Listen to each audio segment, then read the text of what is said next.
My mind was very confused, full of thoughts, and I didn't know where to start. Then Bai Juqiang spoke. Jixin, explain yourself. You didn't kill him? I killed him, Luo Jixin said. But you just said he can't die, she asked again. I pushed him off that cliff, he said nervously. I think he's probably dead. I don't know, take it slow, she urged. First, why do you say he can't die? Take it slow, she urged. First, why do you say he can't die? He took a drug. A drug? What kind? An immortality drug. An immortality drug. Their talk reached a point where I couldn't stay quiet. Enough, I said sharply. What's the point of this silly talk? Bai Juqiang turned, looking at me sharply, almost like she was scolding me. Mr. Wei, can't you see? What he's saying is the most important clue. I laughed in disbelief. The clue? What clue? The immortality drug, she said strongly.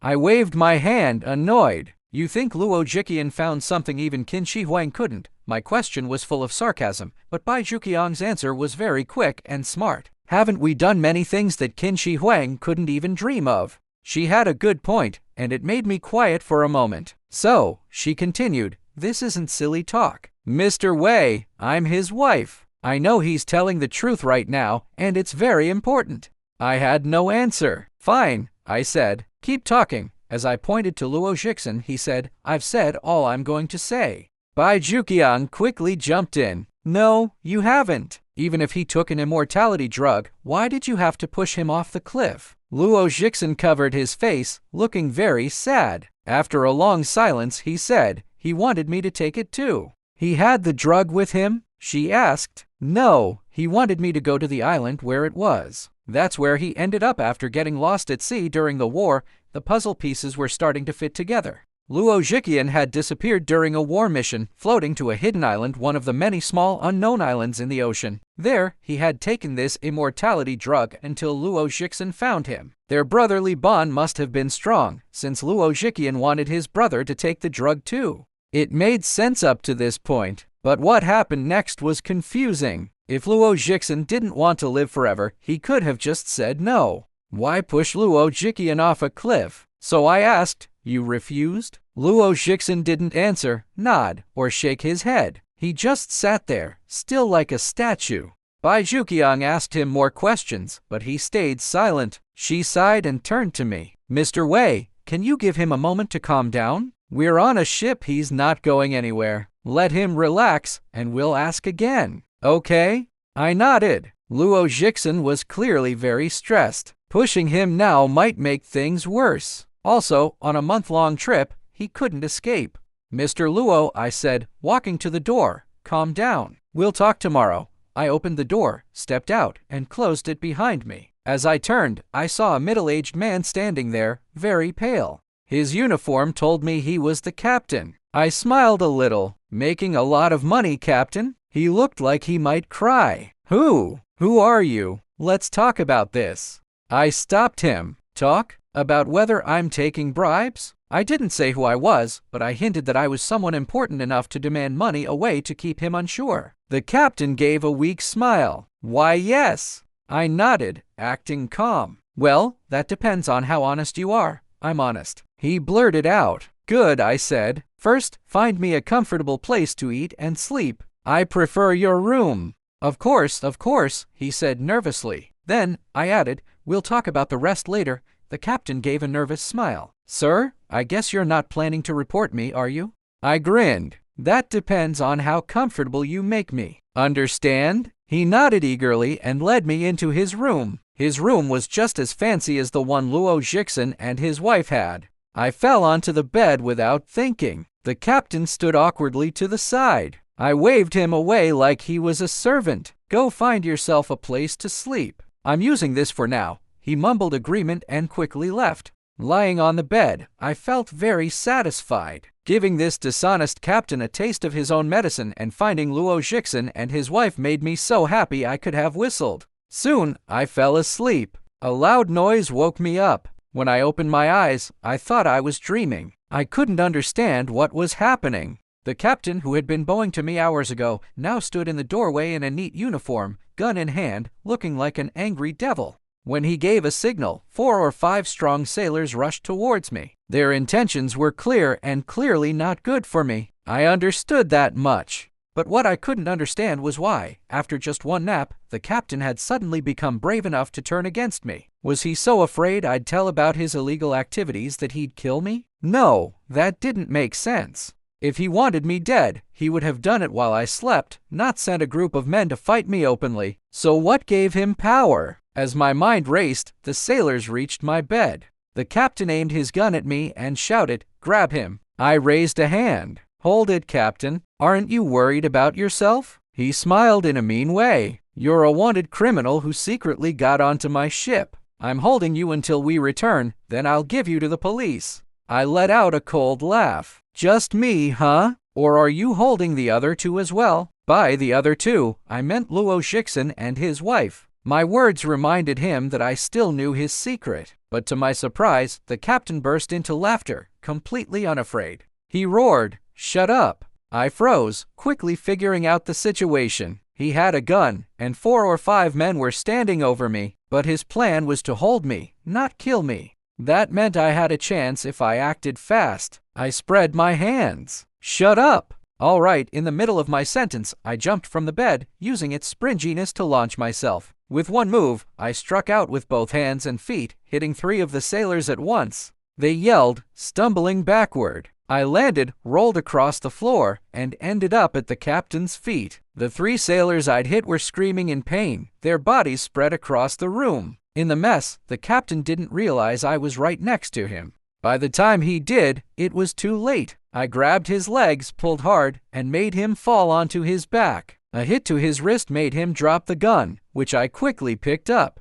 I jumped to my feet, slammed the room door shut, and stood with my back against it, shouting, "Everyone up! Hands on your heads!" With the gun now in my hand, the sailors had no choice. They obeyed, raising their hands and moving back. The captain, still recovering from his fall, took a moment to stand up, holding the back of his head and glaring at me. "You can't escape justice." I smiled a little. "Maybe, but we might end up in the same prison cell," he shouted. "Why would I go to prison?" "Your memory is bad," I said. "Right across the hall, you're secretly carrying to criminals, one of them a man sentenced to death. Forgotten already?" He took a sharp breath. "You can't threaten me." I blinked. "What does that mean?" "They're gone," he said. I couldn't believe what I heard. "Gone?" The captain, though a bit messy, looked proud. "Gone. They took a lifeboat and slipped away. You have no proof now." I stood there, truly shocked. The news hit me hard like a hammer. The problem wasn't just that I could no longer threaten the captain. My goal was never really about him. It was that Luo Jixin and his wife's escape left me in a very bad situation. I had 2 ways to clear my name. One was to prove Luo Jixin was innocent. The other was to turn him back over to the police. Without one of those, I'd be a criminal on the run forever. But both ways needed Luo Jixin himself. Now that he was gone, what could I do? I stood still for a whole minute before speaking. "That's impossible. We're in the middle of the ocean. They took a lifeboat. What are their chances of surviving? Why would they take that risk?" The captain shrugged. "How should I know?" I snapped. "You're hiding them." He laughed, calm and proud. "If you think so, go ahead and report me when we reach port. But when the local police search the ship and find no one, you'll be the one in trouble." His confident, bragging manner convinced me Luo Jixin and his wife were really gone. They'd rather float in the huge ocean than face me. And while they escaped, I was sound asleep, foolishly thinking they couldn't get away on a ship. I wanted to hit my own head with the gun's handle. I had been so stupid. Their escape created problems I could barely explain. Honestly, I was completely lost. The captain gave me a mean smile. "Put the gun down. If you want to leave, I can give you a lifeboat, food, and water." My mind was in chaos. With Luo Jixin and his wife gone, staying on the ship was useless. But floating at sea myself, what good would that do? The ocean is huge. The chances of 2 lifeboats finding each other were almost 0. In all my life, I'd never faced such constant failure as I did now. And my so-called enemies weren't even super smart criminals, just a man sentenced to death and his wife. After a long pause, I calmed myself. "Captain, tell these men to leave. I need to talk to you." He replied coldly, "Give me the gun first, I hesitated. Giving him the gun would put me completely in his power, but even keeping it, what was I controlling now? I had failed completely and totally. The captain held out his hand, smiling slyly. "Give it to me." I didn't throw him the gun. Instead, I said, "Captain, I'm a truly desperate person now. You know what a real criminal on the run can do, don't you?" His face turned pale, his voice shaky. "With your charges, you won't face the death penalty." A small change in my favor. He was afraid I'd shoot him out of desperation. That meant I wasn't giving up the gun. For me, I said, "It's almost the same." His face grew even paler. "But," I added, "if you don't push me too far, I won't do anything crazy." He softened, agreeing. "All right, what do you want?" His agreement should have made things clear for me, but my mind was empty. I had lost so badly I could barely find the will to start over. Without that motivation, I didn't know what to do. He asked again, "What do you want exactly?" I gave a pathetic answer. "Give me a moment to think." He stared, very surprised, but I was too lost in my own confusion to care about how he reacted. I quickly tried to figure out my next move. What should I do? Ideally, I'd have a helicopter and a speedboat to search the sea for Luo Jixin and his wife. But on this old, rusty cargo ship, that was just a dream. Should I take a lifeboat and float away too? The chances of finding them that way were zero. I wasn't that foolish. So what choices did I have? The captain asked again. I asked, "Can this ship stop at the nearest port?" He shook his head strongly. "Absolutely not. It's impossible. We have to sail straight to Timor Island on time." I said coldly, "What if we have an emergency?" The captain quickly replied, "If we had an emergency, it would be a different story. This ship is too old to survive one. It would never reach its destination." I sighed. I was out of choices and had to take a risk. I was sure Luo Jixin and his wife didn't take the lifeboat to just float aimlessly. They had a plan, maybe even emergency signals. That gave them a good chance of being rescued. Since they'd chosen a ship going to Timor Island, they might still go there after being saved. I could wait for them on the island. Of course, this was all based on guesses. If any one of them was wrong, I'd never see them again. When I said I'd take a risk, I meant treating my guesses as facts and acting on them. I turned to the captain. "My requests are simple. I stay on the ship and am treated well. When we reach our destination, you help me get ashore without being seen." He thought for a moment. "You won't report me?" "How could I?" I said. "What power do I have left?" He nodded. "Fine, but don't cause trouble or talk to the crew." I put the gun away. "I can do that, but don't try any tricks. When we get off the ship, I'll have this gun on you, making sure you don't trick me." With that, I left and returned to the room Luo Jixin and his wife had used, falling onto the bed. My head hurt badly, like it was splitting open. I held it tightly, trying to ease the pain. The next 20+ days of the trip were the most boring of my life. I borrowed a radio and listened daily for news, hoping for any word of Luo Jixin. If they were found and their identities revealed, it would be huge news everywhere. But I heard nothing. I spent most days staying in the room. Finally, the ship reached its destination. A few more days, and the boredom might have made me crazy. After the port checks, the captain and I got off the ship together. He was a familiar face on Timor Island, friendly with the Portuguese officials. Knowing my goal was to escape, not to betray him, he stayed calm. Once he led me to the Chinese area and I was sure he wouldn't turn me in, I returned his gun. He quickly left, and I slipped into a Chinese restaurant. The waiters, all Chinese, became interested when I said I wanted to exchange US dollars for local money, even if I lost some value. I exchanged a good amount, ate a simple Chinese meal that I could have cooked better with my eyes closed, and checked into a medium-priced hotel at the end of the street. I was in Timor Island. Time to start working. I quickly hired about 12 unemployed street kids, offering them cash to find a Chinese couple who matched Luo Jixin and his wife's description. I also had them watch the docks day and night for any Chinese people arriving. My operation grew fast. Within 3 days, I had 146 kids working for me, but no clues.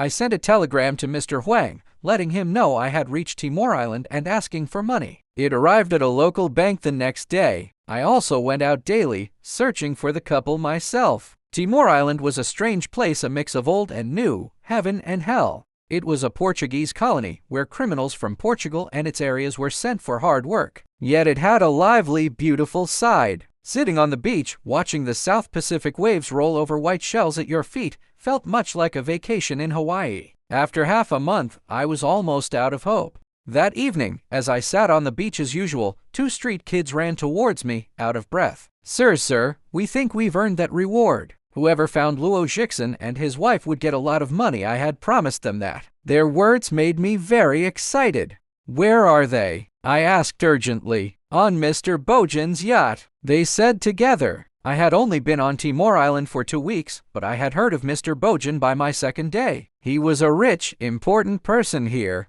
I paused, not fully believing them. You're sure it's them? No mistake, they insisted. We even know how they got here. How? I asked. The kids smiled proudly. Dock workers said they were found floating at sea and rescued by a ship. They sent a message to Mr. Bojin from the ship, and he personally sailed his yacht to pick them up. Can we get the money, sir? I was already pulling cash from my pocket. Of course, I handed them the money, and they almost danced with joy. They added, when we left, Mr. Bojin's yacht had docked. They're probably at his place now. Do you know where Paradise Garden is, sir? Mr. Bojin's property, named Paradise Garden because of its 10 rare birds of paradise, was known to everyone on the island.